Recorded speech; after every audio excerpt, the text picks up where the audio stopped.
In international news, Iranian Foreign Minister Mohammad Javad warns that any attack on Iran would spark an all-out war. U.S. Secretary of State Mike Pompeo referred to Saturday's attacks on Saudi Arabia as an act of war. The U.S. asserts that Iran carried out the attacks, which cut Saudi oil production in half.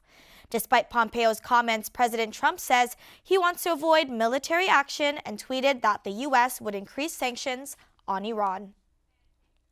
President Trump paid a rare visit to California this week, a state Hillary Clinton won by almost 4 million votes in 2016.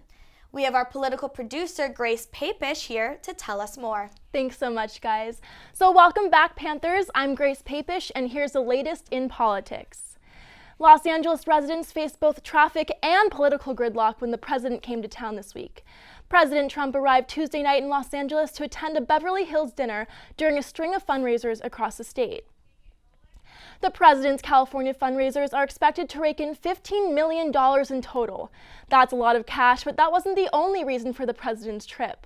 On Wednesday, Trump announced his latest step to reverse climate regulations in California, stating that California cannot legally set air pollution limits on cars and trucks. This move is unpopular among environmentally friendly California and will most likely lead the state to bring its 58th lawsuit against the Trump administration. 100 waivers have been approved over and over and over again. Courts have upheld our rights of these waivers. So I'm confident we'll prevail eventually. While in California, the president also took the opportunity to address the growing homeless problem in San Francisco and Los Angeles. In the case of Los Angeles, it's a disaster. In the case of, if you look at San Francisco, it's a total disaster what's happening. They're going to ruin those cities. And we're going to get involved very soon on a federal basis if they don't clean up their act. California Governor Gavin Newsom and LA Mayor Eric Garcetti are attempting to work with the administration on the issue, asking for increased federal funding. Both have pledged to put political differences aside. I talked to Kelsey Brewer at the Jamboree Housing Project, a nonprofit committed to affordable housing.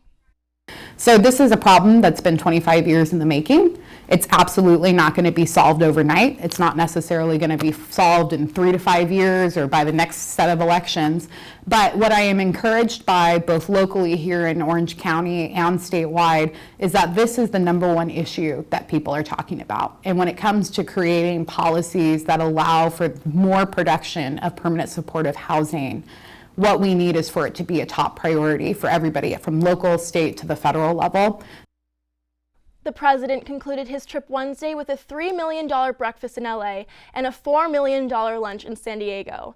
That's the latest this week. Stay informed and stay curious. For Chapman News, I'm Grace Papish.